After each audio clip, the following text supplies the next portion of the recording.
Hey everybody, thanks for joining in today. My name is Marissa and today we are going to learn about water. So I'm sure you already all know a lot about water since it's super important. We use it every day in so many different ways.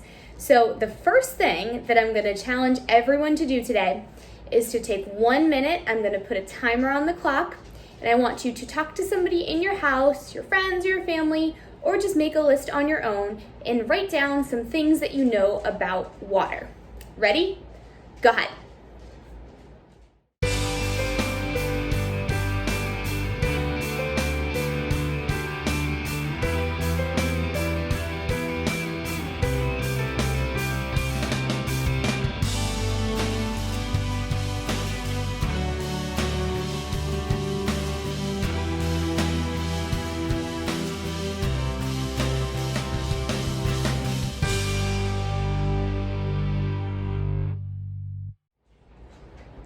All right, is everybody a water expert? I hope so.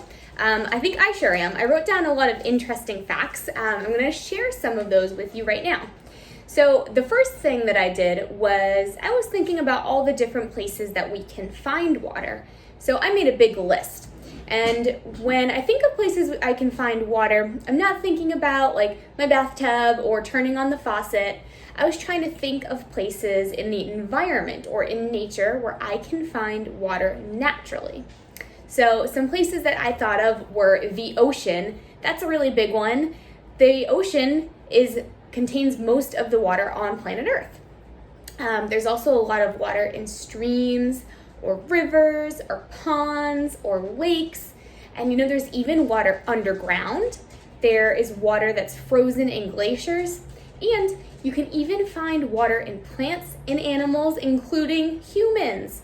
Most of our bodies are actually made up of water. It's a fun fact for you today.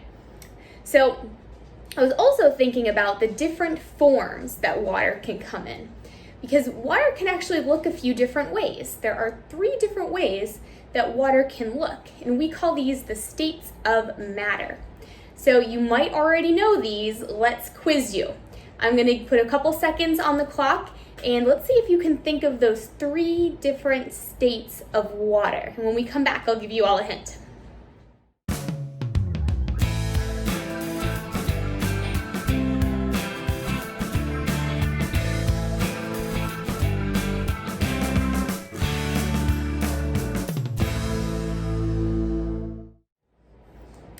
All right, did you guys come up with the 3 different states or the 3 different forms of water? Let's see, I'll give you a hint. Let's see if you can guess what this,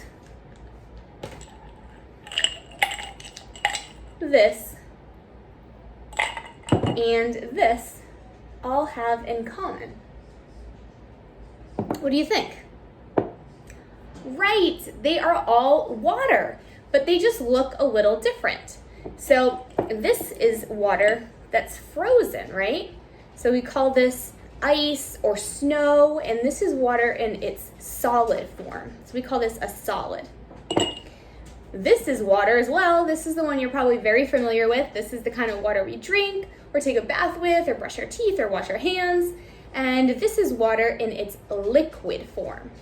So we have a solid, a liquid, and what about the bag? That one was kind of tricky. Is there anything in here? No? Are you sure? This bag is actually full of water, but it's not water like this kind, like the liquid water that we drink, or, you know, the solid water that we use to cool down our drinks in the summertime. This is water in its gas state. So water can come in those 3 different forms: liquid, solid, and a gas. Everybody move your arms. What are you touching? Nothing? I don't think so. You are touching what's called water vapor. There is water in the air all around us all the time. It just might look a little different. But we have these 3 different forms of water, but what makes water change between these different forms? So to help us figure that out, I'm going to give you all a challenge. With the help of an adult, go to your freezer and grab an ice cube. and I'm gonna challenge you to turn this ice cube into liquid water. Let's see what you come up with. I'll show you what I did in just a minute. See if you can turn an ice cube into liquid water. All right, ready? Go.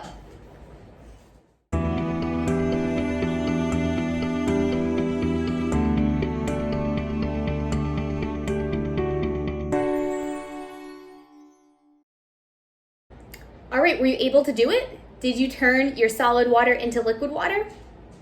All right, well, this is what I did.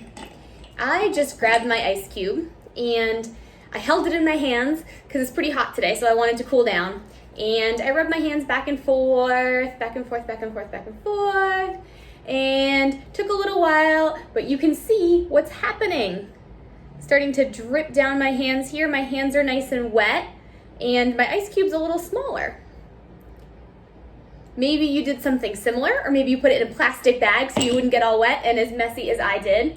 Or maybe you just took your ice and you left it out on the counter, or maybe you put it out in the sun, or maybe you worked with your adults at home and put it in a pot and turned that pot on the stove. So there are lots of different ways that you could have turned that solid water into liquid water, but they all have one thing in common. Let's see if you can think of what it is. What is that one thing that all those different methods have in common? Oh, right, they all are using heat. So you are warming up that ice cube or that solid water, and that's what's making it change into liquid water. I used the heat from my body or the warmth from my hands, but if you put it outside, maybe the warmth from the sun melted it and turned it into liquid water. Or if you put it on the stove, the heat from the fire that came from your stove also turned it into liquid water. Interesting. What do you think you would do if you wanted to turn this liquid water back into a solid? How would you make that happen? Oh, right, you could put it in the freezer. So in that case, you are taking away heat. You're making it colder. What if you wanted to turn this liquid into a gas? Let's check it out. Let's try it. All right, so make sure you don't try this without the help of an adult, but we're gonna try and boil some water right now on the stove to see what happens when we add heat to my liquid water here. What do you think we're gonna see in a few minutes? Let's check back in. Right, so it took a few minutes, but it looks like our water is boiling. So all that heat has made this liquid water so hot that it's changing states. It's changing from a liquid to a gas. We can see all the steam or the gas rising up off the pot. So that was awesome. We saw liquid water turning into water in a gas state, turning into water vapor before our eyes.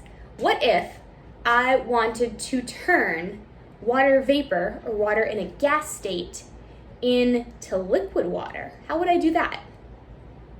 Would I heat it up more, or would I take heat away? Right, I would actually take heat away. And let's check this out. So I have this nice cold glass of water filled with ice, and it's pretty warm and it's pretty humid here in my house. And remember what I said, there is water in the air all around us. And what state is that water in? It's a gas, correct. So my glass of water has been sitting out here on my counter, and it's so cold that it is actually turning the water vapor in the air and causing it to change states. It's so cold that it's turning that water vapor, that gas, into a liquid. I'm sure you've seen this happen if you have a glass of water on a really hot sunny day and then you pick the glass up and it's all sweaty. That's exactly what's happening here. My finger is a little damp from all that water that is now on my glass. So there are lots of different ways that you can get water to change states, but the key is you are adding heat or you're taking heat away. So let's remember that for our next section, because we're going to learn about something called the water cycle. So if you've heard about the water cycle before, if you studied it in school, rack your brain and try and remember those three main parts of the water cycle.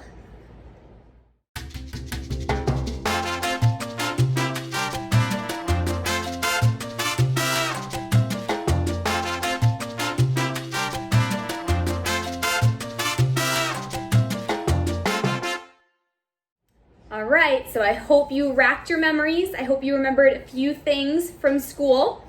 Now, I have a challenge for you. Before we get to reviewing, let's kind of jog our memories a little bit. Think of a way that I could get rid of this glass of water forever. Okay, challenge accepted. Let's see what you come up with.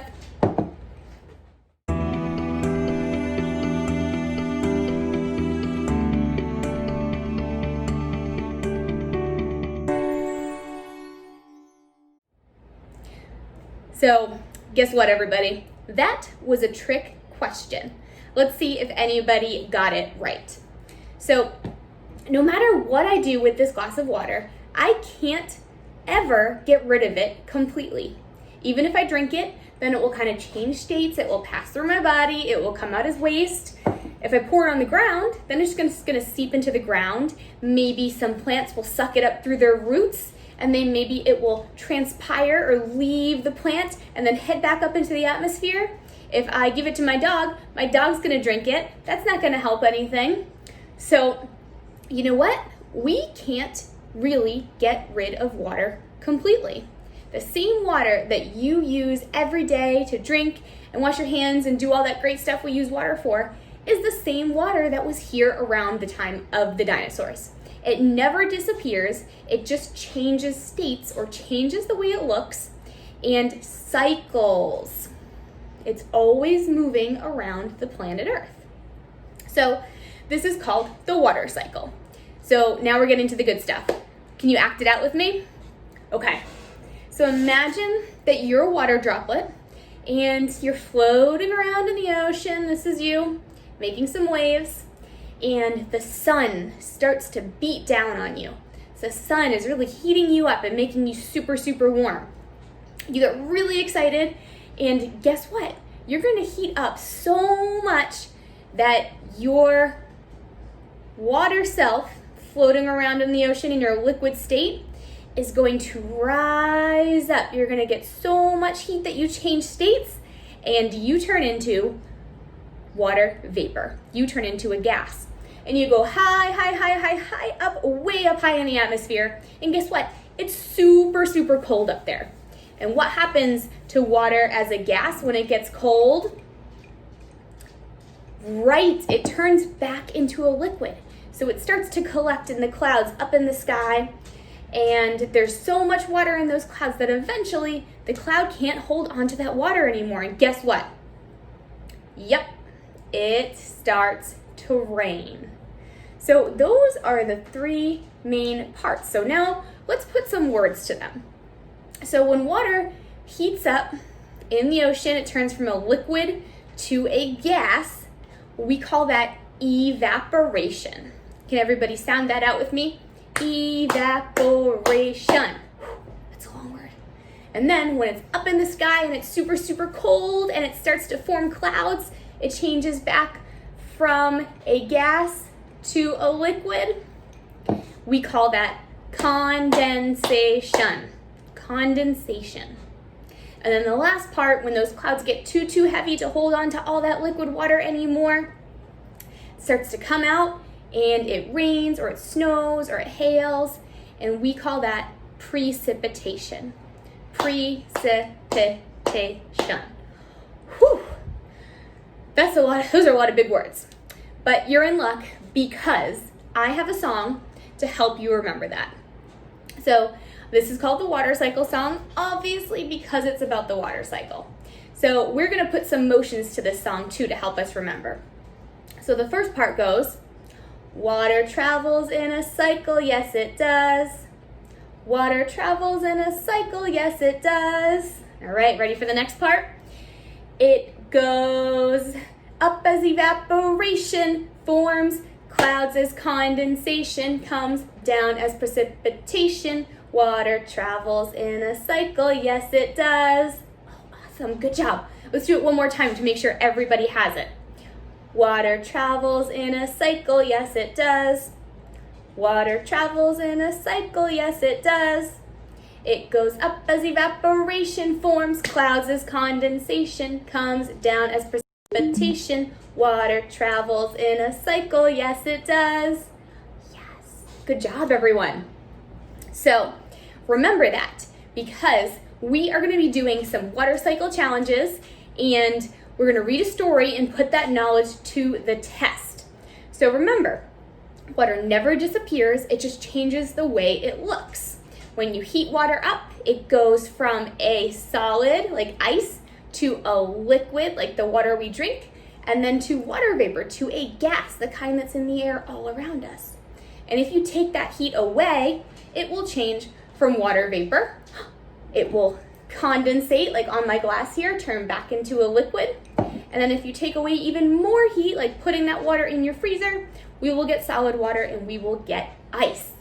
And then water never disappears. It just travels all around to the world's oceans and streams and lakes and up in the sky and in us and in plants and in the ground. So remember all these facts and stay tuned, because if you check online, there's a nice water cycle craft that you guys can do and experiment with at home.